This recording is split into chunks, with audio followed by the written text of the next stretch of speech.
새 정부가 출범한 지도 100일이 넘었습니다. 우리가 그동안 역대 정권들을 보면 내각을 구성할 때마다 이 청문회를 거치면서 공통적으로 난항을 겪는 것을 보게 됩니다. 우리나라에 이제는 각 분야에 훌륭한 인재들이 참 많거든요. 그런데도 청문회 과정에서 드러나는 문제점을 보면 항상 비슷한 문제들에게 걸려서 곤욕을 치르거나 또 낙마를 하는 분들이 생겨나곤 합니다. 그 이유가 무엇이냐? 우리 사회에서 성공한 사람들의 자격과 기준이 있기 때문이에요. 일단 꼴이 좋아야 되고 여러 가지 배경이 있어야 되고 또 전문성과 능력을 갖추어야 그들을 우리들이 성공했다고 하고 그런 장관이나 이런 데 발탁을 한단 말이죠. 그런데 이제 이런 분들의 특징이 뭐냐? 재산이 많습니다. 그리고 그러다 보니까 부동산 투기를 또 하게 되고요.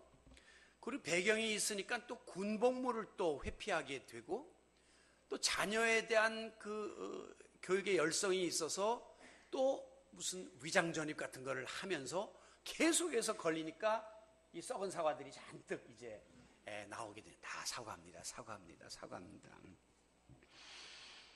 여러분, 문제는 우리 예수 믿는 사람들도 이 세상 기준을 벗어나지 못하고 있다는 겁니다. 이제 우리는 적어도 이 기준을 이제 뛰어넘는 하나님의 기준에 의해서 사는 자들이 그리스도인인데, 불행하게도 세상 사람들처럼 수단 방법을 가리지 않고 성공하고 그러려다 보니까 부정과 비리에 연루된 그런 그리스도인들이 많이 등장하고 있습니다. 성공했다는 기업인 중에, 성공했다는 정치인 중에, 군인 중에. 이제 나중에 보면 이런 문제를 벗어나지 못하는 걸 보면서 참 한계를 느낄 때가 많아요. 우리 교계에서는 굉장히 인정받고 훌륭한 분이라고 추앙받는 분인데 들춰보니까 세상 사람하고 똑같은 방식으로 회사를 운영한다든가 그런 방법을 통해서 재산을 증식한다든가 이런 문제들이 우리의 그 딜레마죠. 고민이죠. 여러분, 교회에서 목사님을 담임으로 청빙할 때에 이제 교계 신문에 이런 광고가 나옵니다. 이건 하나의 예예요. 이제 담임 목사 청빙 이렇게 갖고 이제 광고가 나오는데 거기 보면 이제 필요한 모든 서류들과 자격 요건이 나와요. 그런데 이제 이력서가 이제 뭐 일반적으로 필수적이에요. 거기 보면 이 사람의 연령이나 또 학벌이나 또 경력이나 가족 상황 같은 것이 이제 기본적으로 기재되게 되죠. 그런데 이제 거기에 첨부하는 것이 있습니다. 그게 뭐냐면 성적 증명서. 목사 공부 뭐 그렇게 잘한 거 못한 거 뭐 이렇게 중요하다고 어떤 교회는 고등학교부터 그걸 요구하는 그런 교회들도 있습니다. 그 다음에 학위 증명서. 그래 특별히 어떤 교회는 목회학 박사 학위 이상 뭐 이렇게 줄을 달아놓는 교회도 있습니다. 그리고 이제 요즘에 건강진단서. 목사님을 모셨는데 그냥 1, 2년 만에 건강 문제가 생기면 또 어렵다는 거죠. 뭐 그건 이해하겠는데 가로 열고 사모 포함. 아니 사모 건강까지 뭐 그렇게 따집니까? 그런데 그것도 이야기하고요. 그 다음에 그분들이 중요하게 보는 것 중에 하나가 자녀가 몇 명인가. 2명 넘어가면 부담 갖습니다. 교육비를 또 교회가 좀 도와야 된다는 부담감을 갖는 거예요.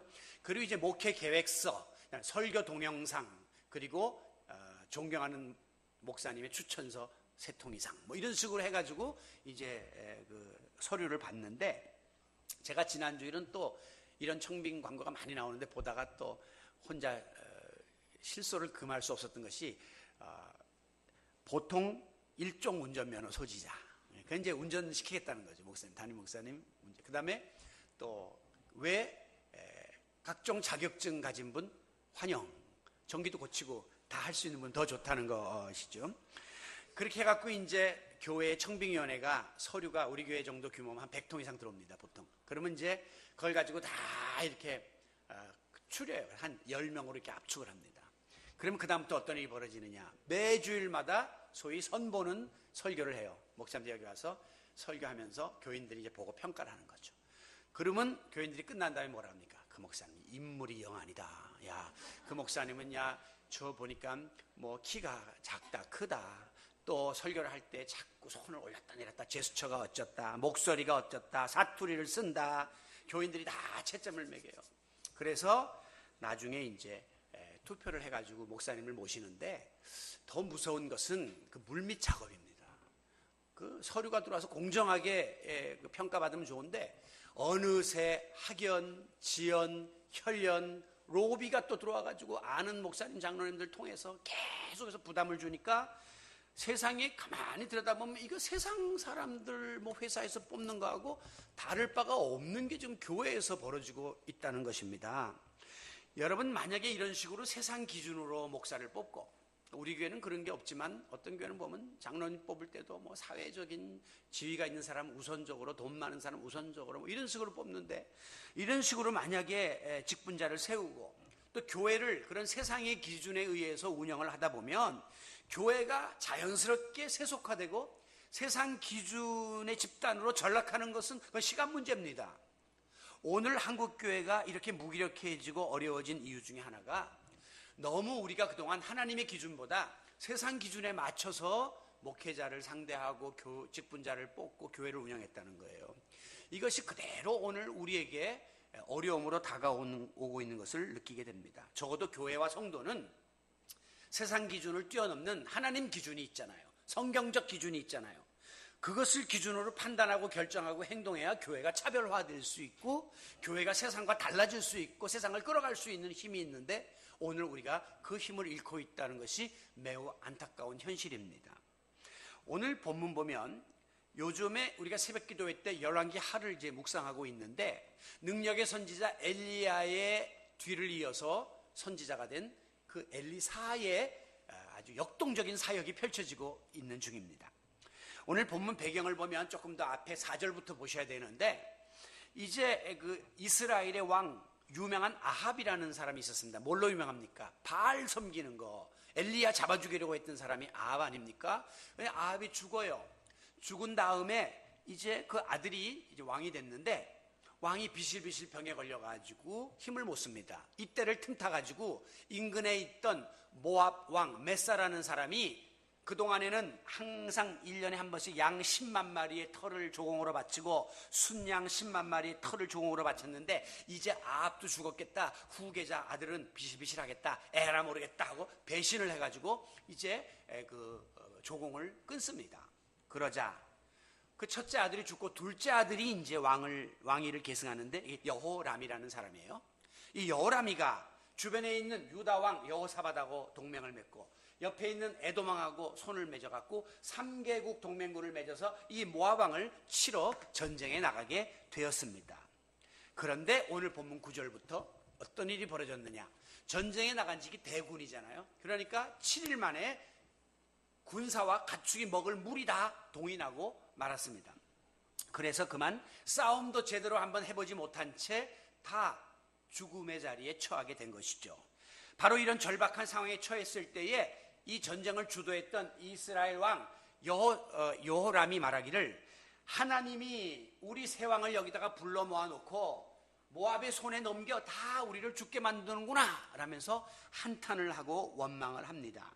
바로 그때 옆에 있던 유다 왕 여호사밧이 11절에 아니다, 우리가 주변에 여호와께 물을 만한 여호와의 선지자가 없느냐라면서 하나님의 도움을 요청하게 되죠. 결국 엘리사를 만나게 됩니다. 그리고 하나님이 예비하신 기적으로 물을 얻게 되고, 그리하여 모든 병사들과 가축들이 먹고 결국은 전쟁에 나가 승리를 하게 되었다고 하는 이야기가 오늘 본문의 전반적인 배경과 이야기 흐름이에요.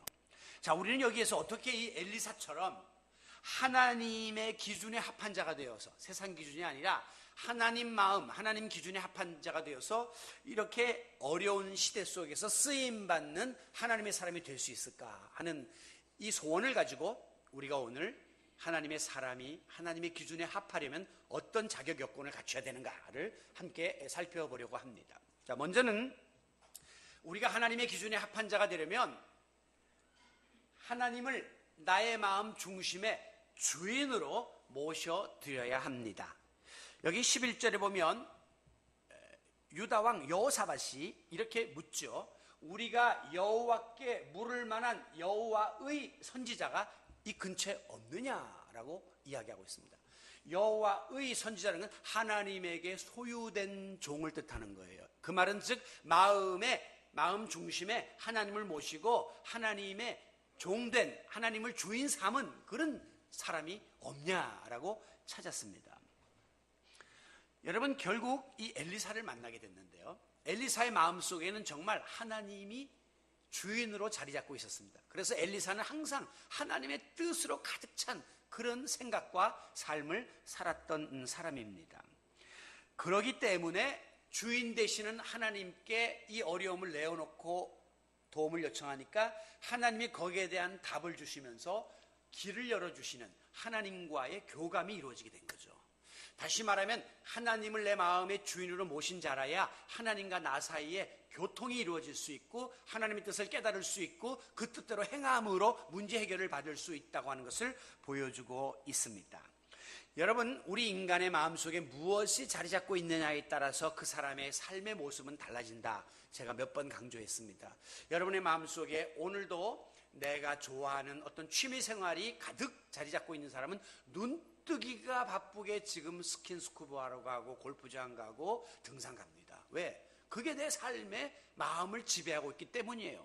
적어도 여러분들이 이 어려운 일들을 다 뒤로 한 채 바쁜 가운데 힘든 가운데에서도 어렵게 하나님 전으로 달려나올 수 있었던 것은 여러분의 마음속에 하나님이 중심의 주인이 되시기 때문에 오늘은 The Lord's Day, 주님의 날이니까 내가 내 모든 일들을 뒤로 한 채 주님 전으로 달려나올 수 있게 되었음을 감사하시기 바랍니다. 그런 의미에서 여러분들은 참 훌륭하세요. 칭찬받을 만해요.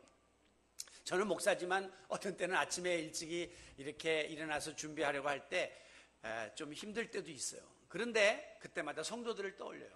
이분들이, 저는 사택이 다 5분 거리지만 이분들은 50분, 100분 이상 2시간씩을 이렇게 준비하고 온다는 게 얼마나 힘든데 그래도 하나님 전에 이렇게 꾸역꾸역 일부부터 나와서 예배드리는 모습이 너무 감동적일 때가 많아요. 우리 하나님이 얼마나 기뻐하시겠습니까? 여러분, 오늘 우리 현대인들의 마음속에는 그냥 지난주도 말씀했처럼 물질, 명예, 권력, 무슨 출세, 성공, 욕망, 쾌락 이런 게 가득 차 있거든요. 그렇기 때문에 지금 하룻밤 사이에 일어난 인터넷을 검색해 보면 세상에 별의별 일들이 사건 사고가 많은데 그게 다 뭐냐 하면 이 상대적 가치에다가 목숨을 걸고 그것을 추구하다가 사고가 터지고 어려움을 당한 일들이 벌어지게 되는 겁니다. 이런 세상적인 기준들은 이게 세상이 바뀌고 정권이 바뀌고 하면 자꾸 변해요, 같이. 그러기 때문에 불완전한 요소이므로 내 마음의 주인으로 모실 만한 가치가 없는 겁니다. 그러면 뭡니까? 우리 그리스도인들의 마음의 중심은 우주 만물을 지으신 창조주 하나님께 내어드리는 거예요. 그분이 내 마음의 주인이 되는 것이죠. 내가 주인 삼은 모든 것 내려놓고, 세상적인 내려놓고 우리 주님을 거기다가 모신 겁니다. 그래서 예수 그리스도를 내 마음의 왕좌로 모신 그런 하나님 중심의 삶을 살아야 하나님의 기준에 합한 삶을 살아가게 되는 것입니다. 이런 분들이 꼭 지켜야 될 두 가지가 있습니다. 첫째는 나는 항상 하나님 앞에 서 있다라고 하는 하나님 앞에서의 존재의식을 잃어버려서는 안 돼요. 사람 없어도 나는 지금 하나님 앞에 서 있고 하나님 지금 여기 계시다라고 생각하면 우리가 절대 죄 질 수 없죠. 이 의식, 하나님 앞에서의 존재의식을 잃어버려서는 안 되고, 또 하나는 좀 더 구체적으로 이럴 때 우리 주님이라면 어떻게 하셨을까? 이걸 물어보는 거예요. 그럼 답은 정확합니다. 지금 저 신학대학의 교수로 있는 친구 목사님이 있는데 그분하고 제가 전도사 때 이제 한 교회를 섬겼습니다. 교육전사로. 근데 그때는 전도사도 수요일 날도 나와야 됐어요. 그래서 이제 수요일 날 예배를 드려야 되는데 다음 날이 기말고사예요. 그분은 대학원이었고 저는 신대원이었기 때문에 저하고 틀렸는데 그분이 이제 대학원 시험이니까 목사님에게 이야기를 들었습니다. 목사님, 내일 시험이 있어서 주일날 이야기하는 거예요. 이번 수요일 날은 좀 제가 수요 집회를 좀 빠지도록 좀 허락해 주시면 좋겠습니다. 이렇게 이야기하는데 그 목사님이 뭐라고 답을 하냐면, 전사님, 그걸 왜 나한테 묻소? 하나님한테 여쭤보세요. 그러더라고요. 하나님한테 물어봤어요. 하나님 뭐라 그랬을까요? 야, 시험 본다고 교회 안 나가고 빠져? 나가! 그랬겠지. 그 전도사님은 여지없이 수요일날 얼굴이 새카매져갖고 교회를 나왔더라고요. 예. 하나님께 물어봐. 그러면 답이 그냥 정확하게 나오는 거죠. 이 두 가지입니다. 나는 지금 하나님 앞에 서 있고 내 마음에는 주님이 주인 되셨다. 그리고 하나님이라면 이럴 때 어떻게 나에게 말씀하시고 예수님이라면 어떻게 하셨을까? 이걸 물어보면 우리가 하나님 중심의 삶을 기준으로 삼을 수가 있다고 하는 것입니다. 여러분, 다윗은 어리고 전쟁을 할 수 없는 그런 소년에 불과했습니다. 그런데 그는 만군의 하나님 여호와를 믿고 의지하고 하나님을 마음속에 모신 하나님의 자녀였습니다. 그래서 겉보기에는 보잘것없고 무기력하고 저 거인 골리앗을 당해낼 재간이 없어 보였지만, 그러나 그는 골리앗을 넘어뜨리는 큰 일을 감당했지 않습니까? 반대로 골리앗은 거대한 체구를 가지고 있고 머리에는 투구를 쓰고 큰 칼과 방패를 들고 갑옷을 입은 정말 자기를 주인 삼은, 그래서 골리앗이 무엇 하나님을 믿냐 나를 믿어라 하면서 자기를 주인 삼고 자기 힘과 능력을 의지하고 나갔지만, 하나님은 그 골리앗이 가지고 있던 빈틈, 요 미간의 조그마한 빈틈에 물맷돌을 꽂게 하셔가지고 하나님이 그를 이기게 하셨습니다.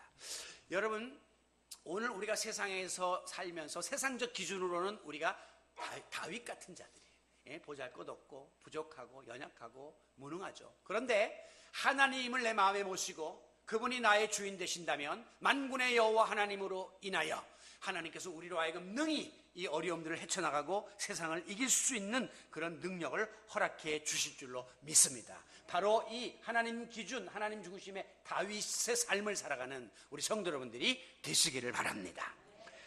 또 하나는 우리가 하나님의 기준에 합한 자가 되려면 구체적으로 하나님 말씀에 순종하는 삶을 살아야 되는 거예요.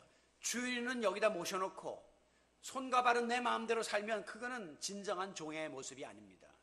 그분이 말씀하는 대로 주님 말씀하시면 내가 나아가리다. 주님 뜻이 아니면 내가 멈춰서리다. 나의 가고 서는 것 주님 뜻에 있으니 오 주여 나를 이끄소서. 철저한 순종, 이것이 필수적인 자세예요. 오늘 보면 12절에 보면 앞서서 이스라엘 왕 여호람은 걱정하고 염려하고 세상적인 기준으로 모든 것을 두려워했는데, 하나님 기준의 사람이었던 이 유다 왕 여호사밧은 뭐라고 이야기하냐면, 엘리사를 보자마자 여호와의 말씀이 그에게 있도다 이렇게 고백합니다. 다시 말하면 이 엘리사를 통해서 하나님이 말씀을 주시고 그 말씀대로 우리가 행하기만 하면 이 위기를 벗어날 수 있다 이렇게 믿었던 것이죠. 엘리사에게는 하나님의 말씀이 임하고 엘리사는 그 말씀에 순종하는 자임을 확신했던 것입니다. 그래서 엘리사에게 귀를 기울이고 하나님의 음성 듣기를 구했던 것입니다. 여러분, 하나님의 사람은 이 주인의 뜻을 잘 깨달아 알 뿐 아니라 그 뜻에 순종하는 자리까지 나가야 진정한 하나님의 사람입니다. 하나님의 말씀은 그러므로 우리의 모든 삶의 기준이 되고 척도가 되고 표준이 되어야 합니다. 그런데 문제는 이 세상에 살면서 이 유한한 인간이 어떻게 하나님의 원대한 뜻을 알 수가 있냔 말이죠. 유한은 무한을 내포할 수 없다는 말이 있는데, 우리 인간은 요만한 유한한 존재인데 무한하신 하나님의 뜻을 내가 어떻게 알 수 있냔 말이죠. 그런데 하나님께서 그것을 알 수 있도록 길을 열어주셨는데 그게 바로 성경입니다. 이 계시된 말씀 속에 이거 내 뜻이다, 이렇게 해라, 이렇게 하지 마라, 너무나 세밀하게 우리들에게 알려주고 있어요. 그렇기 때문에 말씀을 알면 알수록 하나님의 뜻에 순종하게 되고, 말씀을 멀리할수록 하나님의 뜻과 거스르는 일을 하게 되는 것입니다. 그래서 우리들이 흔히 이야기할 때 자꾸 하나님의 말씀 사람들한테 전도할 때 자꾸 따지고 묻지 말고 그냥 덮어놓고 믿어 그러는데, 덮어놓고 믿으면 안 돼요. 뭘 믿어야 되는지도 모르고 어떻게 해야 되는지 모르니까 펴놓고 정확하게 우리가 하나님의 말씀을 따라 살기를 힘써야 하는 것입니다. 여러분, 이 앞에 나왔던 여호람은 똑같은 상황이 딱 펼쳐졌을 때, 아이고 슬프도다, 하나님이 우리 세 왕을 동맹 맺게 해놓고서는 저 모압왕에게 죽게 만드는구나, 이렇게 세상적인 눈에 펼쳐지는 기준으로다가 현실을 들여다보고 겁먹고 절망했습니다. 인간적인 생각과 판단과 기준 때문에 하나님의 정확한 뜻을 몰랐던 거죠. 무지했던 것이죠. 그런데 이 여호사밧은 하나님의 말씀이 엘리사에게 있도다 그랬거든요. 그 말은 뭐냐면 엘리사는 하나님의 말씀을 지닌 자라는 거예요. 내 안에 하나님의 말씀을 내 것으로 소유한 것이에요. 이것이 말씀이 있다는 것입니다. 여러분에게 말씀이 있다는 건 뭐예요? 지식으로 알아가지고 머리에 있는 거는 말씀이 있다는 게 아닙니다. 요 말씀이 머리에 있는 게 아니라 가슴에 와서 내 마음을 뜨겁게 하고 그래서 손과 발로 움직이는 실천, 순종까지 나가야 말씀이 있는 자라는 거예요. 우리가 어제 저녁에 우리 목장지기들 훈련을 했는데 우리가 신앙의 타성과 삶의 타성에 대해서 말씀을 나눴는데 이 제일 타성화에 젖어드는 원인이 뭐냐면 우리의 모든 게 이 머리에만 남아있는 거예요. 말씀을 많이 듣고 알고 이론적으로 아는데 이게 가슴까지 와줘야 뜨거워져서 이 타성을 극복할 수 있는데 가슴에 안 오니까 부부생활도 밋밋하고 신앙생활도 밋밋하고 열정이 없고 사랑이 식어 있단 말이죠. 그래서 결국은 이게 없으니까 손과 발로 표현도 안 되고 봉사도 못하는 자리에 나가는 것입니다. 중요한 것은 머리로 아는 것이 아니라 가슴으로 전달되어서 손과 발로 열매 맺게 될 때에 온전한 신앙생활, 성숙한 신앙의 자리에 나아갈 수 있음을 믿으시기 바랍니다. 이게 바로 말씀과 삶의 두 수레바퀴가 같이 균형을 이루어서 나가야 된다는 겁니다. 그래서 우리가 목장 시간에 꼭 제가 뭐라면 말씀과 삶을 나누세요 그렇게 말해요. 말씀만 나누는 거는 성경 공부예요.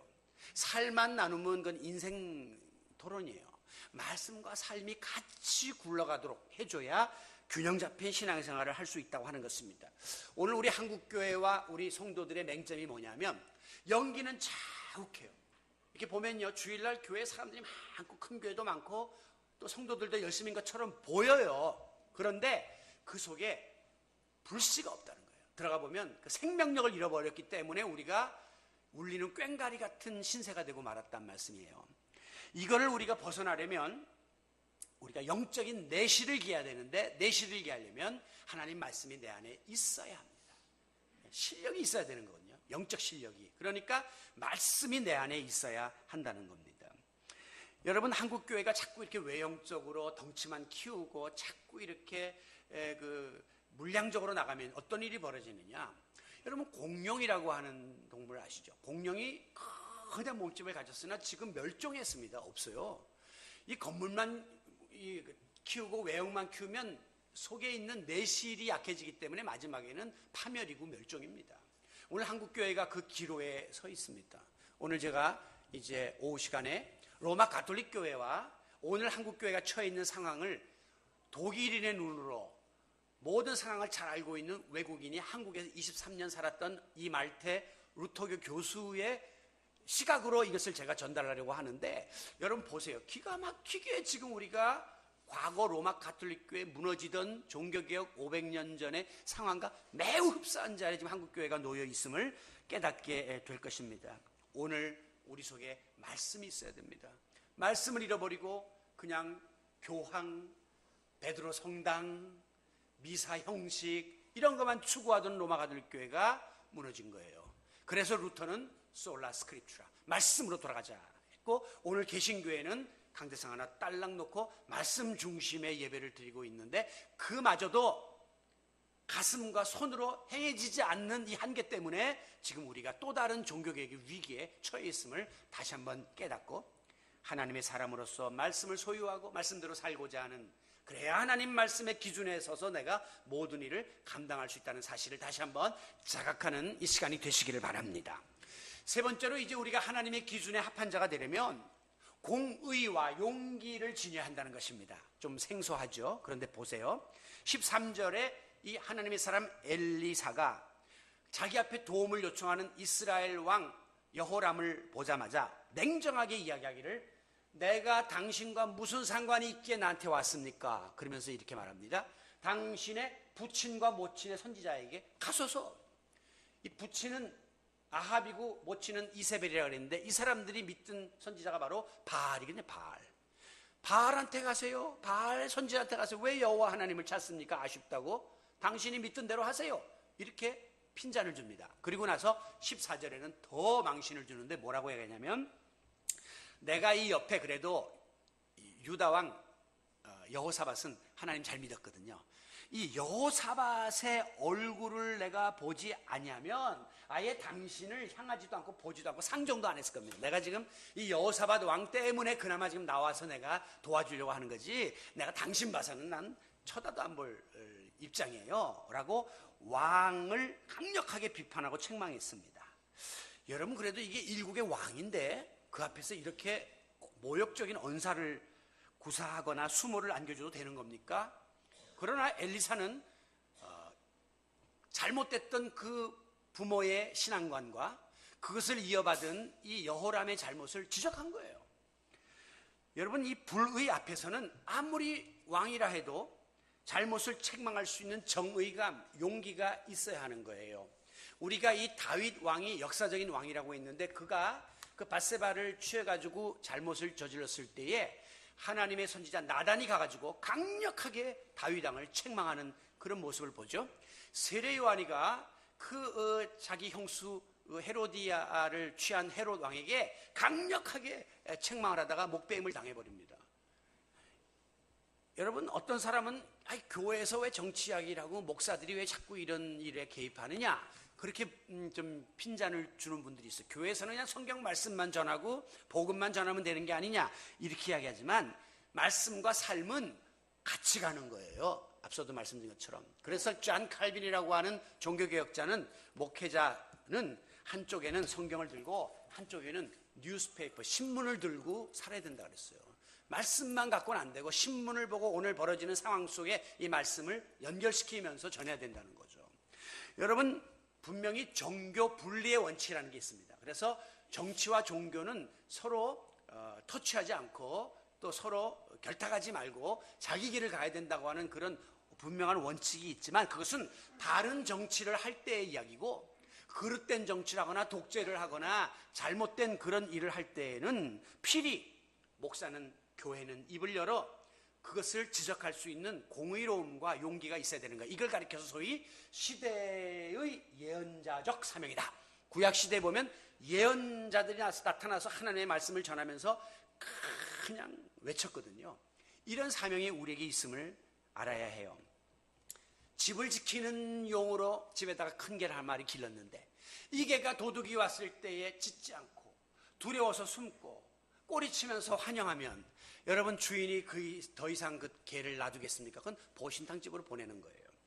오늘 하나님의 기준인 진리와 공의가 생명인데 이걸 하나님의 사람들이 다 잊어버리고 우리 그리스도인들이 다 양심 팔아먹고 그리고 가서 적당하게 타협하고 변절하고 가서 불의와 함께 꼬리치고 다니면서 이렇게 살면 하나님 기뻐하시지 않습니다. 그렇기 때문에 우리 그리스도인들은 경제관도 그렇고 여러분의 사업관도 그렇고 가정관도 그렇고 이 의와 공평과 그리고 용기가 꼭 우리들에게 필요한 거예요. 여러분, 만약에 우리가 이걸 못하면 하나님의 사람으로서의 자격을 상실해요. 그렇게 되면 믿지 않는 사람들이 니나 내나 똑같네 하면서 우리를 무시하게 되고, 그때부터는 교회가 소리를 내도 듣지를 않고 비웃고, 그런 형편이 지금 오늘 한국의 형국이 아니겠습니까? 사람이 어떻게 하면 잘 살 수 있나, 여기에 우리가 관심을 가지면 이게 세상적 기준에 의해서 사는 사람이에요. 그러면 적당하게 타협하고 때로는 비굴하게 무릎 꿇고 부정한 일도 눈 감고 수단 방법을 가리지 않는 불의한 존재가 될 수밖에 없습니다. 이게 지금 세상의 흐름입니다. 오늘 한국 교회 안에 일어나고 있는, 한국 사회 안에 일어나고 있는 여러 가지 어려운 문제들을 오늘 1부, 2부 사이에 우리 장로님들하고 잠깐 이야기하는 가운데 결론은 이 관행이에요. 우리 한국 사회에서 하루아침에 바로잡을 수 없는, 이건 하나의 그냥 눈 감은 비밀이 된 거죠. 불의한 일들이 이렇게 됩니다. 그런데 우리 그리스도인은 그렇게 살아서는 안 된다고 하나님이 말씀하니까 하나님의 기준으로 살려고 하다 보니 어떻게 하면 잘 먹고 잘 살까가 우리의 목표가 아니라 어떻게 하면 바르게 살까, 내가 조금 육신적으로 어려워도 어떻게 하면 하나님 뜻대로 살까, 이거 갖고 고민하는 사람들이 그리스도인이 아니겠습니까? 여기서부터 차별화가 주어지는 것이에요. 오늘 그렇게 살면 세상에서는 조금 부족하게 여김을 받고 조금 아쉽고 조금 힘들어도 오늘 이 그릇된 세상을 헤쳐 올라갈 수 있는 그리스도인의 사명을 감당할 수 있기 때문에 우리는 하나님의 사람이 될 수 있는 거예요. 이런 자들이 많아야 의인 10명이 없어서 멸망한 소돔 고모라 짝이 안 나는 거예요. 지금 우리 한국 사회에 이런 의인 10명이 없기 때문에 잘못하면 모든 것이 망할 지경에 처해 있거든요. 오늘도 공의와 정의와 그리고 용기로 오늘 우리에게 주어진 삶의 현장에서 여러분들이 이 자세를 잘 실천해 나가는 그런 신실한 그리스도인들이 되시기를 바랍니다. 마지막으로 우리가 이제 하나님의 기준에 합한 자가 되려면 결론은 뭐니 해도 성령 충만함으로 무장을 해야 합니다. 오늘 본문 15절에 보면 이제 엘리사가 드디어 검은 것 타는 자를 불러오라. 이제 요즘으로 하는 찬양을 하는 거죠. 찬양을 막 부를 때 성경에 보면 여호와의 손이 엘리사 위에 있었다 그랬어요. 하나님의 손이 엘리사를 터치한 거죠. 즉 하나님의 영, 성령이 엘리사에게 임하면서 엘리사가 입을 열어 예언을 하기 시작했습니다. 골짜기에 개천을 많이 팔아 하신다. 그리고 하나님이 그것을 가득 채워서 그 물로 하여금 군사와 가축들을 먹이게 하시겠다는 예언이 임했는데 언제? 하나님의 영이 임하니까 예언의 역사가 일어났다고 하는 것입니다. 사무엘상 16장 13절에 보면 사무엘이 다윗을 왕으로 기름 부어 세우는데 그때 거기 뭐라고 기록하고 있냐면 여호와의 신에게 감동되었다. 여호와의 신이 바로 성신, 성령을 말하는 거거든요. 하나님의 영이 다윗에게 임하면서 다윗이 하나님의 사람으로서 사역을 감당하게 된 겁니다. 여러분 그 사도행전 6장에 보면 이제 초대교회가 7집사를 처음 뽑는데 자격 중에 가장 중요한 게 뭐냐면 성령이 충만한 자를 뽑았어요. 우리도 다음 주일날 이제 권사투표를 앞두고 있는데 요즘 한국 교회들이 그 세상적인 이력이나 조건을 자꾸 앞세우면서 그래야 저 사람이 교회를 할 수 있다, 좀 힘있게 도움이 된다, 그런 식으로 이제 많이 이야기하는데 그거는 부차적인 것이고 하나님 보실 때 제일 중요한 건 하나님의 영이 늘 충만하고 성령의 인도를 따라 살고자 애쓰는 그런 인물들을 하나님께서 우리로 하여금 선택해 하시기를 기대하는 것입니다. 왜? 하나님의 사람은 세상의 기준과 달랐습니다. 뭐 재물, 지식, 재능, 집안, 백그라운드, 권세 이게 아니라 하나님 마음에 합하고 그리고 성령 충만하면 하나님은 오케이예요. 여러분 오늘 한국 교회에 정말 필요한 사람이 누굴까? 똑똑하고 잘나고 많이 배우고 말 잘하고 조직력과 설득력과 행정력과 친화력이 있어서 리더십을 가지고 교회를 크게 키우는 사람, 그거는요 지금 한국 교회에 넘쳐나요. 그거는 세상의 기업을 운영하는 사람의 조건입니다. 오늘 한국 교회는 진정으로 하나님 앞에 바로 서서 성령 충만하여 무릎 꿇고 성도들 앞에서 눈물로 기도하고 하는 이런 주의 종들이 필요한데 오늘 너무 한국 교회의 지도자들이 똑똑하고 설교 잘하고 야무지고 행정적으로 잘하고 교회를 크게 쳐서 비즈니스 마인드 강하기 때문에 교회가 얼른 보면 연기는 자욱한데 불씨가 없는 자리에 빠져 있는 것이 아닌가, 그런 생각을 하면서 여러분 오늘 하나님의 기준에 부합한 성령 충만을 구할 수 있기를 바랍니다. 여러분의 목사도 마찬가지, 하나님의 영이 충만한 목사님 되게 해주세요. 최고의 기도입니다. 앞서 살펴본 것처럼 하나님의 기준인 하나님 중심의 삶을 살아서 하나님을 주인으로 모시고 말씀에 순종하고자 애쓰며 정의감과 용기 있는 삶을 산다 할지라도 쉽게 말하면 성령 충만을 받지 못하면 가장 근본적인 원동력을 잃어버리는 것이 되기 때문에 그 모든 것들이 허사가 될 수도 있다는 거죠. 그래서 이 성령 충만은 우리 모든 그리스도인들에게 가장 중요한 핵심이고 오늘 하나님의 사람 엘리사도 결국은 하나님의 영이 임함으로 이 문제를 풀어갔다고 하는 사실을 기억하시기를 바랍니다. 말씀을 마무리하겠습니다. 요즘 우리는 굉장히 예측 불허의 삶을 살고 있습니다. 뭔지 모르지만은 이렇게 지금 이렇게 어두운 그림자가 국가적으로 국제적으로 또 우리나라의 이 사회적으로 교회적으로 가정적으로 이렇게 불어닥치는 것을 우리가 느끼고 있단 말이에요. 예? 이게 만약에 지금 이런 식으로 지금 북한 문제가 잘못 풀어지면 전쟁의 기운도 있을 수 있고, 만약에 이로 인해서 핵무장 국가로 인정되면 우리나라도 가만히 있을 수 없고, 일본도 가만히 있을 수 없고, 대만도 가만히 있을 수 없고, 인류의 종말의 시계는 매우 가깝게 핵으로 인해서 더 가까이 갈 거란 말이죠. 사회도 우리가 생각하지 못했던 이런 동성애라든가 뭐 온갖 잡다한 것들이 막 생기면서 우리의 가치 기준을 지금 흔들고 있단 말이죠. 경제도 우리가 생각하는 것처럼 뻗어갈 것 같지가 않아요. 중국하고 수교한 지 25년인데 25년 전에 중국 가보신 분 알지만 화장실 한심했습니다. 문도 없었습니다. 근데 중국이 지금 치고 올라갔고 G2가 돼갖고 우리 위에서 우리 상투를 흔들고 있고 우리는 제자리가 오늘하고 있으니까 경제도 그렇게 밝은 것 같지 않아요. 모든 면에서 이렇게 뭔가 무거운 분위기가 지금 느껴지고 있는데 앞으로 세상이 어떻게 될까? 어디까지 이게 갈까? 의구심과 두려움을 느낄 때가 있죠. 인간적인 눈으로 세상적인 판단으로 보면 그렇습니다. 그런데 우리 그리스도인들은 세상과 미래에 대해서 너무 불안해하거나 비관적으로 볼 필요가 없습니다. 왜? 역사의 주인은 하나님이시기 때문에. 지금도 하나님이 딱 핸들을 붙잡고 계시는데 왜 우리가 걱정합니까? 뭐 김정은이, 트럼프, 시진핑이가 이렇게 운전하면 불안하지만 하나님이 지금 잡고 계시니까. 세상이 세운 대통령이 운전하면 불안할 수 있어. 5년 만에 또 뒤집어질 수 있어요. 그러나 하나님이 역사의 큰 틀을 운행하고 계신다면 우리는 믿음으로 반응해야 하는 것입니다. 그래서 하박국 선지서에 보면 오직 의인은 믿음으로 말미암아 살리라. 오늘도 믿음의 줄 붙잡고 하나님께 전적으로 위탁하는 이것이 하나님 기준으로 살아가는 삶의 핵심입니다.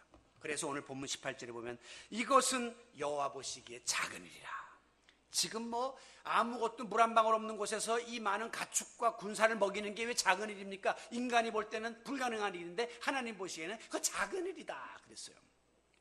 아니나 다를까 20절 그들이 그냥 하나님 하라는 대로 구덩이만 잔뜩 파놨더니 아침이 되어 소재를 드릴 때 물이 흘러오는데 에돔 쪽에서부터 막 콸콸콸 물이 오더니 그 파놓은 웅덩이에 막 가득가득 차면서 그 모든 군사들이 먹고 가축들이 먹어 힘을 얻어 전쟁에 나가 승리하게 되었음을 믿으시기 바랍니다. 하나님이 볼 때는 그거 다 작은 일, 우리가 볼 때는 불가능하고 어떻게 될까 이거 다 죽는구나 했는데 하나님은 서서히 역사를 이루고 계셨어요. 누굴 통해서?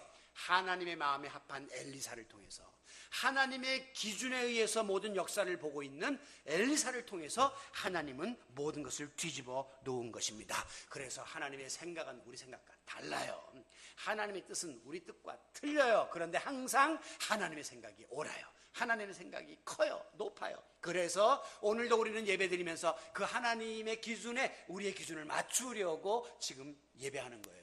자꾸 그분의 기준을 내 기준으로 끌어내리지 마세요. 그러면 저하가 되는 거예요. 그러나 내가 하나님의 기준에 맞추려고 하면 발전이 되는 겁니다. 성숙한 자리에 나가는 것이죠. 오늘도 이런 성숙한 신앙적인 결단이 우리 가운데 넘쳐지고 세상의 기준을 초월하는 하나님의 기준에 우리의 영적인 포커스를 맞춰나가는 성도 여러분들이 되시기를 바랍니다. 이 일을 위하여 4가지 오늘 공부했습니다. 첫째, 하나님을 내 마음 중심의 주인으로 모셔야 한다. 그리고 구체적으로 그분의 말씀에 순종하고자 애써야 한다. 그리고 삶 속에서 의롭고 용기 있게 우리가 살아야 되고 결국은 성령 충만함으로 우리가 하나님의 마음에 합한 자가 되면 이 혼란한 시대 속에서 하나님이 우리에게 때를 따라 길을 열어주시고 들을 귀를 통해서 또 깨닫게 하시고 그래서 오늘 이 시대를 힘있게 헤쳐나가는 하나님의 사람으로 우리를 사용하게 될 것입니다. 아무쪼록 하나님 기준에 합한 우리 모든 성도 여러분이 되시기를 주님의 이름으로 축원합니다.